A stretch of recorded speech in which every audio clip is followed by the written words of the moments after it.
4 steps हैं demonstration plan के। Demonstration करने से पहले क्या तैयारी करना है आपको, फिर आप कैसे डिमॉन्स्ट्रेशन करेंगे, उसके बाद फीडबैक क्या होगा, और लास्ट में टेस्ट। तो कल मैंने ऑलमोस्ट प्रिपरेशन पार्ट और आधा डिमॉन्स्ट्रेशन पार्ट भी बता दिया था, लेकिन फिर भी मैं आज फिर से शुरू करूंगा। और उसके बाद यही जो कल का हमारा एग्जाम्पल था, connecting the diode in forward 82, इसी का एग्जाम्पल लेते हुए आज मैं डिमॉन्स्ट्रेशन का एक डेमो 10 या 15 मिनट का एक डेमो भी कर दूंगा, या डिमॉन्स्ट्रेशन प्लान हो।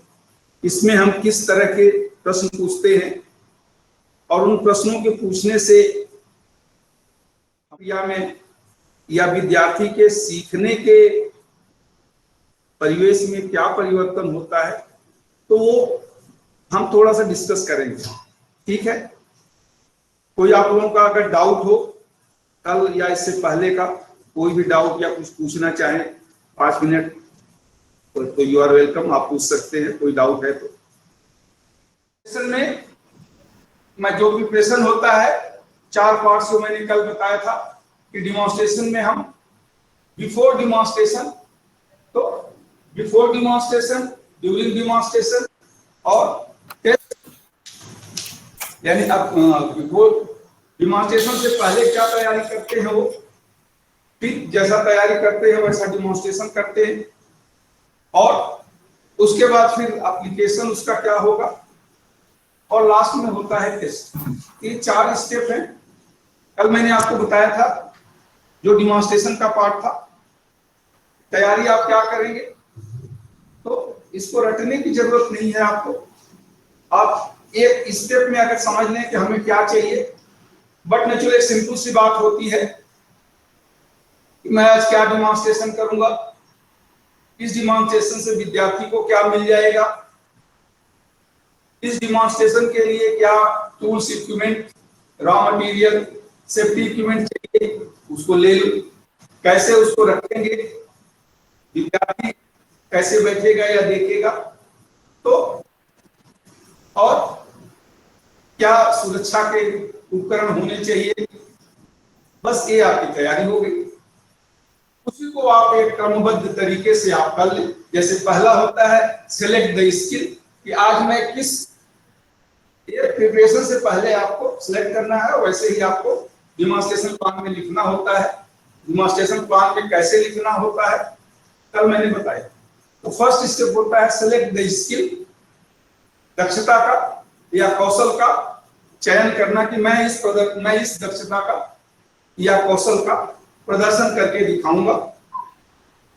स्टेट द ऑब्जेक्टिव, उसके बाद ऑब्जेक्टिव क्या है, वो ऑब्जेक्टिव आप क्या विद्यार्थी सीख जाएगा, यानी क्या करने में सक्षम होगा, जो आप करके दिखाएंगे, जैसे करके दिखाएंगे वैसा ही करके वह उस कौशल को प्राप्त कर लेगा।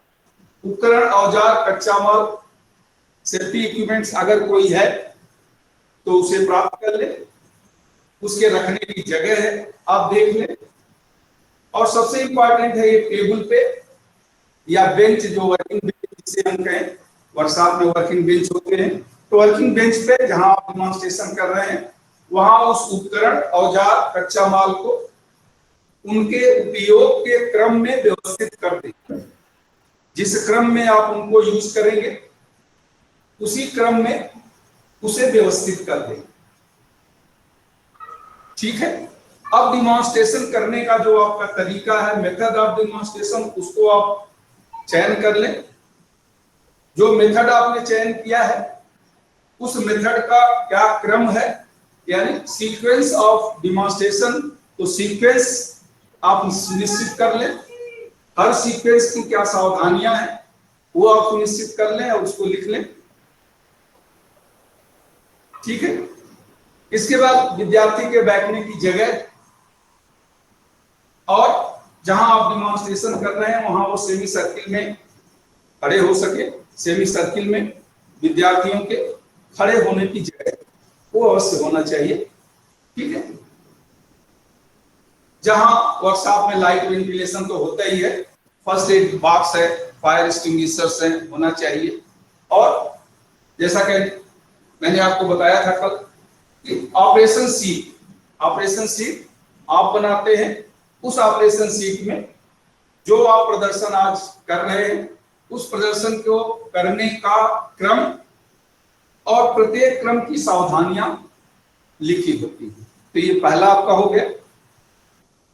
अब हम आते हैं, तैयारी हो गई, विद्यार्थी बैठ गए, उस क्रम में आपने अरेंज कर लिया, आपने निश्चित कर लिया कि मेरा आज डिमॉन्स्ट्रेशन का क्या मेथड है, इस मेथड का क्या क्रम है, क्रम की क्या सावधानियां, ये सब आपने निश्चित कर लिया। अब आप आते हैं डिमॉन्स्ट्रेशन। तो डिमॉन्स्ट्रेशन में आपको पहले वही बताना होता है जो आपने सोचा है, यानी जो आपने तैयारी कर लिया है। प्लान दी वर्क, यानी जो आपने प्लानिंग किया है, अब वर्क दी प्लान, जैसा आपने प्लानिंग किया है, जैसी आपने योजना बनाया है, वैसा ही अब आप करें। Plan the work and work the plan. तो अब आप वैसा ही करने की कोशिश करें। तो आप विद्यार्थी को आप कहेंगे कि आज मैं आपको डायोड को फॉरवर्ड बायस में जोड़ने का प्रदर्शन करके दिखाऊंगा। इस प्रदर्शन के बाद आप किसी उपकरण, औजार, कच्चा माल का उपयोग करते हुए करने में सक्षम होंगे। इसके बाद जो टूल्स और इक्विपमेंट आपने रखा है, यहाँ जिस क्रम में रखा है, अब सभी टूल्स और इक्विपमेंट का नाम और काम बताएं। ये कटर है, इससे ये काम होता है, और वही रख दे। ये प्लायर है, इसको रख दे। अब उठाएं दूसरा, ये प्लायर है, इसका ये काम है। ये स्क्रूड्राइवर है, इसका ये काम है। तो ये डायोड है, ये 12 वोल्ट डीसी वोल्टेज सोर्स है, ये लोड रेजिस्टेंस है, ये कनेक्टिंग वायर है, डिजिटल मल्टीमीटर है। तो नाम और काम जो भी आज के प्रदर्शन में आपका उपकरण, औजार, कच्चा माल जो उपयोग में आएगा, उसका नाम और काम बता दें। ठीक है, नाम और काम बताने के बाद अब उनसे कहें कि आप ध्यान से सुनिए, मैं इस प्रदर्शन को जैसे करेंगे वैसे इसका क्रम बता दें। जैसे मैंने कल आपको बताया था कि फॉरवर्ड बायसिंग में डायोड को जोड़ने का 3 क्रम है। तो 3 क्रम आप बता दें कि पहला क्रम बैटरी के पॉजिटिव से डायोड का पॉजिटिव, दूसरा क्रम डायोड के निगेटिव से लोड रेजिस्टेंस का एक सिरा, तीसरा क्रम लोड रेजिस्टेंस का दूसरा सिरा, बैटरी का निगेटिव। तो अब आप तीनों क्रम बता दें। समय आपके पास है कि एक बार और बता दें। अब यहाँ एक प्रश्न पूछना होता है। प्रश्न कैसे पूछना है वो मैंने आपको बताया है, उसी का फॉलो करें। और अभी मैं फिर एक बार बताऊंगा बाद में। तो प्रश्न आप पूछ लें, सही बताया वेरी गुड, गलत बताया तो आप बता दें, बस एक ही प्रश्न पूछना है। अब आप उनसे कहें सावधानी कि जो मैंने क्रम बताया है उन क्रम का क्रमानुसार सावधानी निम्नवत है, या सावधानी पहले क्रम की ये सावधानी है, दूसरे क्रम की ये, और तीसरे क्रम की ये। पहले क्रम का जैसा मैंने कल बताया था कि बैटरी का पॉजिटिव डायोड के पॉजिटिव से जुड़ा हो, दूसरे क्रम में जो तार हो, जो कनेक्टिंग वायर हो, अप्रोप्रिएट लेंथ हो, उचित लेंथ हो उसका, और तीसरा क्रम में लोड रेजिस्टेंस का दूसरा सिरा निगेटिव से ही जुड़ा होना चाहिए बैटरी के। तो ये 3 सावधानी, तो 3 सावधानी आप बताएं, फिर एक प्रश्न पूछे, सही बताया वेरी गुड, गलत बताया तो आप बता दें।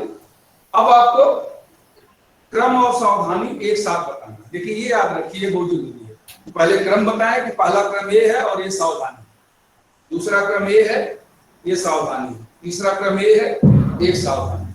और फिर से एक प्रश्न पूछ ले, अब की बार आप कि दूसरा क्रम और उसकी सावधानी क्या है, यानी क्रम और सावधानी एक साथ पूछेंगे। अब आप सुनिश्चित कर लेंगे कि सभी विद्यार्थियों को क्रम और सावधानी समझ में आ गया है। उनसे कहें कि आपको समझ में आ गया, कोई डाउट है नहीं? तो अब आप उनसे कहें कि आप सेमी सर्किल में इस बेंच के चारों ओर सेमी सर्किल में इस प्रकार खड़े हो जाए कि जो कुछ भी मैं डिमॉन्स्ट्रेट कर रहा हूं वो सब अच्छी तरह देख सके, या जो कुछ भी मैं बताऊं तो उसे आप अच्छी तरह सुन सकें। तो उनको आप खड़ा कर दो इस तरह से, ठीक है। अब आप, जैसा मैंने कल बताया था, ये हमेशा ध्यान रखें, while explaining do not demonstrate and while demonstrating do not explain। इसका बहुत आवश्यक है कि जब आप कुछ बता रहे हो तो उस समय करने की जरूरत नहीं है, प्रदर्शन मत करिए, और जब आप प्रदर्शन कर रहे हो यानी काम कर रहे हो उस समय बताना नहीं। जो भी टेक्निकल वर्ड्स आप यूज करें उसका प्रॉपर एक्सप्लेन कर दें, और बताते समय विद्यार्थी की तरफ देखें और काम करते समय जॉब की तरफ देखें, ठीक है। हमेशा उसी टूल्स और इक्विपमेंट से आप काम करें जिससे कि विद्यार्थी काम करेगा। अब आप उनसे कहें कि आप लोग ध्यान से देखिए और मैं यह डिमॉन्स्ट्रेशन करके यानी डायोड को फॉरवर्ड बायसिंग में कनेक्ट करके जोड़ के आपको दिखा रहा हूं, तो आप करें। अब आपको कुछ बताने की जरूरत नहीं है, बस जहां पहला स्टेप कंप्लीट हो तो कहें फर्स्ट स्टेप कंप्लीट हो। आप सोल्डरिंग कर रहे हैं या जो भी है, दूसरा स्टेप कंप्लीट, तीसरा स्टेप कंप्लीट। अब आपका डायोड फॉरवर्ड बायस में सर्किट में जुड़ गया है। आपके पास एक ऑलरेडी सैंपल पीस है बना बनाया हुआ, दोनों विद्यार्थी को देते। ये ध्यान रखें, पहली बार जब आप डिमॉन्स्ट्रेट करते हैं तो एज ए स्किल्ड क्राफ्टमैन, एक कुशल कारीगर की तरह से सभी quality, accuracy, standard, time, workmanship, housekeeping सबका ध्यान रखते हुए कम से कम समय में कम से कम कच्चा माल का उपयोग करके आवश्यक गुणवत्ता के स्तर तक का कार्य करें। और अब विद्यार्थी दें, उनसे देखें कि देखिए ये स्टैंडर्ड पीस है, ये मैंने आबाद बनाया है, दोनों के क्वालिटी को, एक्यूरेसी को आप चेक करें। हो सकता है सोल्डरिंग में कहीं रेड हो गया हो, कोई विद्यार्थी कह सकता है सर यहाँ थोड़ा रेड हो गया, तो आप कहें हाँ यहाँ थोड़ा सा सोल्डरिंग ज्यादा हो गई, थोड़ा सा पहले इसको उठाना, मतलब फोल्डर को पहले ही हटा देना। तो जो भी है उनको बता दे। तो ये पहला step as a skilled craftsman होता है, दूसरा होता है एज ए इंस्ट्रक्टर। अब आपको एज ए इंस्ट्रक्टर का मतलब यहाँ आपको समय इतना आवश्यक नहीं होता है, यहाँ आप स्लो काम करते हुए सभी विद्यार्थी, जो विद्यार्थी थोड़ा कमजोर है, पहली बार में समझ नहीं पाए या देख नहीं पाए, अब वो भी देख लेंगे, तो दूसरी बार एज ए इंस्ट्रक्टर करना होता है। इसमें आप क्या करेंगे, दो विद्यार्थियों को बुला लेते हैं, एक से कहते हैं कि आप क्रम बताइए, क्रम और क्रम की सावधानी बताइए।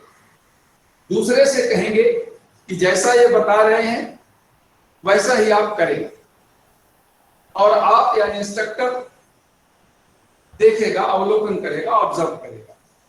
तो पहला क्रम और सावधानी बताएगा और दूसरा उसको देखेगा, तो जहां भी पहला क्रम या सावधानी गलत बताए तो उसको आप पॉइंट आउट करें कि नहीं ये सावधानी ये नहीं, ये मैंने बताया था, या क्रम ये है आप गलत बता रहे हो, या करने में, स्क्रू ड्राइवर पकड़ने में, सोल्डरिंग आयरन पकड़ने में, जोड़ने में, जहां भी वो गलती कर रहा हो तो उसको आप पॉइंट आउट करें कि ये आप गलत कर रहे हो।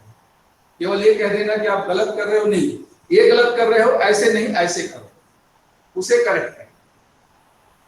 और जब पूरा हो जाए तो फिर टेनिस को दिखा दे कि देखिए ये काम हुआ है, पहले का जो स्टैंडर्ड है जो मैंने बनाया है, अब ये इन्होंने बनाया है, तीनों की क्वालिटी, एक्यूरेसी, वर्कमैनशिप और हाउसकीपिंग का आप निरीक्षण करिए, अवलोकन करिए और बताइए कि क्या कहां पर क्या कमी है जिससे इसको सुधारा जा सके। तीसरा स्टेप होता है उनसे पूछे कि कोई डाउट है आपका। कोई कहेगा सर दूसरा स्टेप आपको एक्सप्लेन कर दें तो एक्सप्लेन कर दें, या कोई कहेगा कि तीसरे स्टेप आप करके दिखा दें तो केवल तीसरा स्टेप ही करके दिखा दो। तो जैसे मैंने लेसन प्लान के प्रेजेंटेशन में कहा था कि हर मेन पॉइंट्स को आपको 3 बार बताना होता है, शायद आपको याद भी हो। बताना, प्रश्न पूछना, दिखाना और बताना, प्रश्न पूछना और पूछे गए प्रश्न का उत्तर देना। ये 3 मैंने आपको प्रेजेंटेशन जब आप प्रस्तुतिकरण लेसन प्लान में करते हैं उसमें बताया था। उसी तरह से डिमॉन्स्ट्रेशन प्लान में भी एक कार्य को 3 बार करना होता है। एक बार आप करते हैं एज ए स्किल्ड क्राफ्ट में कुशल कारीगर की तरह से, और फिर दूसरी बार 2 विद्यार्थियों के साथ यानी एज ए इंस्ट्रक्टर, और तीसरी बार आप पूछ लेते हैं। अगर कोई डाउट है तो आप क्लियर कर दें। तो ये 3 आपका, अब आपका ये पार्ट यानी डिमॉन्स्ट्रेशन खत्म हुआ। अब आता है तीसरा पॉइंट, इसके बाद फीडबैक एप्लीकेशन। मैंने लिखवाया है फीडबैक, यानी फीडबैक आफ्टर डिमॉन्स्ट्रेशन। अब ये समरी पार्ट आपका आ जाता है, यानी समरी और एप्लीकेशन दोनों एक साथ इसमें होता है। समरी में आप क्या करेंगे, जैसा मैंने समरी में देखिए लिखवाया है, summarise the skill with the trainees. Demonstration plan के समरी में आप देखें, डिमॉन्स्ट्रेशन प्लान के समरी में मैंने लिखवाया है summarise the skill once again with the trainees. तो विद्यार्थियों के साथ उस स्किल को एक बार सारांश में पुनः बताना, करना नहीं बताना। भाई पहला स्टेप मैंने ऐसे किया था, ये सावधानी थी, दूसरा स्टेप ये था, ये सावधानी थी, तीसरा स्टेप ये था, ये सावधानी थी। अब उनसे फिर पूछना कि किसी को किसी स्टेप को समझने में संदेह है या करने में संदेह है तो आप पूछें। कोई कहेगा सर तीसरा स्टेप मेरे समझ में नहीं आया, तो उसे बता दे, या वो कहे करके दिखा दे तो उसे करके दिखा दे। जैसे मैंने समरी आप देखें डिमॉन्स्ट्रेशन प्लान की समरी में दूसरा पॉइंट जो है, बाय एक्सप्लेनिंग और बाय डिमॉन्स्ट्रेटिंग और by doing the both as required by the trainees clarify their doubts. यानी प्रदर्शन करके या बता के या दोनों करके, जैसा विद्यार्थी कहे, किसी एक भाग का, पूरे का नहीं, किसी एक भाग का, इस प्रकार करके उनके संदेह को दूर करना। अब पता चल गया कि उनके पास कोई संदेह नहीं है, तो अब आप एप्लीकेशन में आ जाते हैं। अब आप उनसे कहें ये उपकरण, औजार, कच्चा माल और ये ऑपरेशन सीट, ये टूल्स, इक्विपमेंट, रॉ मटेरियल और ऑपरेशन सीट मैं आपको देता हूं। अब आप लोग अपने अपने जगह चले जाएं या जो वर्किंग बेंच है वहां चले जाएं और इस ऑपरेशन सीट में वही क्रम और सावधानियां लिखी हैं जिन क्रम और सावधानियों का पालन करते हुए मैंने इस स्किल को किया है। अब आप इसे प्रैक्टिस करें, और जब वो प्रैक्टिस करेंगे तो टीचर क्या करेंगे, टीचर उनका अवलोकन करेंगे। टीचर उनका अवलोकन करेंगे, जहां जो गलत कर रहा है पॉइंट आउट देयर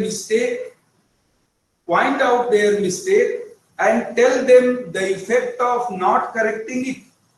उनकी गलतियों को आप बताएं कि भाई ये आप गलत कर रहे हो, अगर ऐसा करोगे तो जो स्टैंडर्ड या जो क्वालिटी हम चाहते हैं वो नहीं मिलेगी, आप गलत सीखोगे। देखिए बचपन में जो लेफ्ट हैंड से लिखना शुरू कर देता है, अगर उसे सुधारा ना जाए कि भाई लेफ्ट से नहीं राइट से लिखो, तो लेफ्ट ही हो जाता है। फिर लेफ्ट में ही 10 साल 15 साल की 15 साल की उम्र के बाद फिर अगर आप कहें कि नहीं तुम राइट हैंड से लिखो तो मुश्किल होता है। तो इसलिए जो कार्य हम 1 बार 2 बार 3 बार करते हैं तो धीरे धीरे वो जो एक हमारा व्यवहार बन जाता है, और उस व्यवहार का जब आप बार बार पुनरावृत्ति करते हैं तो आदत बन जाती है। किसी आदत को छोड़ना थोड़ा मुश्किल होता है। इसलिए आप जहां भी वो गलत कर रहे हैं उन्हें बताएं कि आप ये गलत कर रहे हो। आप सोल्डरिंग आयरन बिल्कुल 90 डिग्री पर किए हैं, उसको 45 पर करें। फ्लक्स आपने ज्यादा लगा दिया है या आपने गर्म कम किया है तो ये ड्राई सोल्डरिंग हो, गर्म ज्यादा कर दिया है ओवर सोल्डरिंग हो गया, वायर का लेंथ सही नहीं कटा है, तो आपको बताना है। ऐसा नहीं कि आप गलत कर रहे हो, नहीं, क्या गलत कर रहे हो, यह गलत करने से क्या गलत स्किल सीखोगे और इसमें सुधार कैसे होगा। तो एप्लीकेशन में आप देखें, पहला पॉइंट है provide the tools equipment raw material, दूसरा point let them do and या let them practice, observe them while practising, correct them as and when required. तो जब जहां जैसी जरूरत हो, जब जहां जैसी जरूरत हो वैसे ही उन्हें आप करेक्ट करें कि नहीं ऐसा नहीं ऐसा करो, ठीक है। जब वो अभ्यास कर ले, अब आप उनके जॉब को देखें, उनके जॉब को इवेल्युएट करें, मूल्यांकन करें और उन्हें बता दें कि कहां कमी रह गई है। उनके जॉब का मूल्यांकन करके उन्हें सबके जॉब को आप एक बार देख लें और देखते ही आप बता दें कि कहां कमी रह गई है। दूसरा पॉइंट, तीसरा पॉइंट, पहला पॉइंट, कहां पर आपने गड़बड़ किया है, कहां पर आपने सही तरह से नहीं किया है, और अगर समय है तो फिर उसी का प्रैक्टिस करने के लिए कहें कि केवल ये पॉइंट आप प्रैक्टिस करें, केवल ये पॉइंट आप प्रैक्टिस करें, ठीक है। जैसे आप खेल में देखते हैं तो कोच कभी फील्डिंग की प्रैक्टिस कराएगा, कभी दौड़ने की प्रैक्टिस कराता है, कभी कैच की प्रैक्टिस कराता है, तो स्पेसिफिक होता है। तो उसी तरह से आप भी कहें कि ये वाला पोर्शन आपका सही नहीं है, आप केवल इसकी प्रैक्टिस करें, या सोल्डरिंग और इसे डी सोल्डर करो और फिर से सोल्डर करो, ठीक है। और अगर समय नहीं है तो अब आपका लास्ट आ जाता है टेस्ट या परीक्षण। अब आप उनसे कहें टेस्ट या परीक्षण के लिए 3 चीजें आपको बतानी होती हैं जो मैंने आपके डिमॉन्स्ट्रेशन प्लान के टेस्ट में लिखवाया है। अब वही तीनों चीजें आपको कहना होगा। फर्स्ट होता है टाइम ऑफ टेस्ट, यानी ड्यूरेशन ऑफ टेस्ट, कितने समय का है। आप बोलेंगे भाई 5 मिनट का समय है, मैं 5 मिनट का समय देता हूं। और मार्किंग स्कीम, आप कहां कहां नंबर काट लेंगे। जैसे तीन पॉइंट सपोज इसमें 3 स्टेप्स हैं, तो जो स्टेप में आप कहते हैं कि यहां गलत हुआ तो 2 नंबर कट जाएगा, प्रिकॉशन आपने सही नहीं किया तो 1 नंबर कट जाएगा, वायर लेंथ सही नहीं है तो 2 नंबर कटेगा। और आपको हाउस कीपिंग, स्वच्छता, नीटनेस, क्लीनिनेस, इस पर 2 नंबर या 4 नंबर होगा। टाइम, समय से पहले कर दिया आपने 1% ज्यादा मिलेगा, समय से ज्यादा अगर आपने ज्यादा समय ले लिया, जितना समय दिया था उससे आपने ज्यादा ले लिया तो 2 नंबर या 1 नंबर कट जाएगा। तो मतलब मार्किंग स्कीम क्लियरली आपको टेस्ट देने से पहले बताना होगा। और तीसरा स्टैंडर्ड रिक्वायर्ड, क्या स्टैंडर्ड आप चाहते हैं। स्टैंडर्ड का मतलब होता है मानक, लेवल, क्या आप लेवल चाहते हैं और इस लेवल में आप डिसाइड करेंगे कि आप एक्यूरेसी, सटीकता क्या चाहते हैं, टॉलरेंस क्या चाहते हैं, क्वालिटी क्या चाहते हैं, वर्कमैनशिप क्या चाहते हैं। तो आप बताएं कि टॉलरेंस, एक्यूरेसी इतना मैं चाहता हूं, इससे कम होने पर इतने मार्क्स कट जाएंगे। तो हमेशा जब भी आप टेस्ट दें, यहां भी प्रैक्टिकल में जब आपका डिमॉन्स्ट्रेशन में प्रैक्टिकल होगा तो यहाँ एग्जाम में जब होगा आपका, तो उस समय चलो आप टेस्ट के लिए समय नहीं दिया जाएगा, लेकिन आपको बोलना पड़ेगा कि अब मैं आपको 5 मिनट का समय देता हूं, ये उपकरण, औजार, कच्चा माल और ऑपरेशन शीट देता हूं, और 15 मार्क्स होंगे, और ये मार्क्स इन पॉइंट्स पे, मार्क्स अगर आपने गलती किया तो कट जाएगा। और क्वालिटी, किस स्तर की क्वालिटी, यानी जो मैंने स्टैंडर्ड पीस रखा है उसमें जैसी सोल्डरिंग है वैसी सोल्डरिंग में चाहता हूं कि आप करें। नहीं होगा तो वहां आपके 2 मार्क्स कट जाएंगे, ठीक है। अब आप उन्हें करने दें। जब 5 मिनट समय खत्म हो जाए, अब आपको कुछ बताने की जरूरत नहीं है टेस्ट में, अब उन्हें करने दें। 5 मिनट खत्म हो जाए तो उनके जॉब को आप इवेल्युएट करें और हर पॉइंट्स पे जो आपने मार्क्स का डिस्ट्रीब्यूशन किया है, तो जो पॉइंट्स पे मार्क्स का आपने डिस्ट्रीब्यूशन किया है, जितने उसमें कमियां रह जाए उसी के अनुसार उनके मार्क्स काट ले और टोटल मार्क्स उनको उसी दिन बता दे कि आपको इतने नंबर मिले हैं, आपको इतने नंबर मिले हैं, आपको इतने नंबर मिले हैं।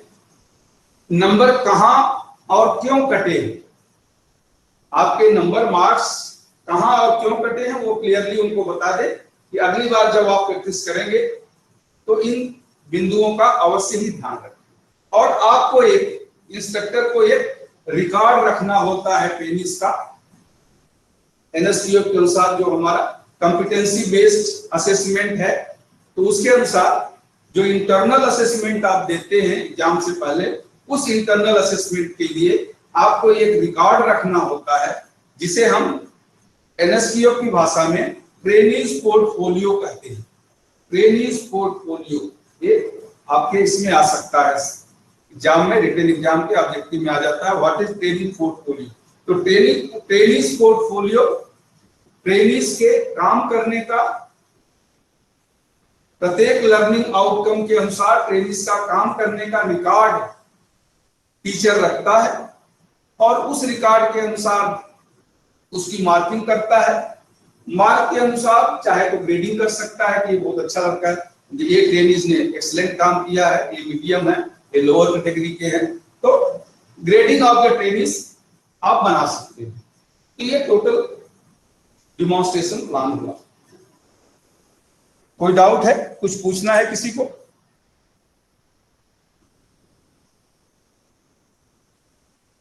नहीं पूछना है?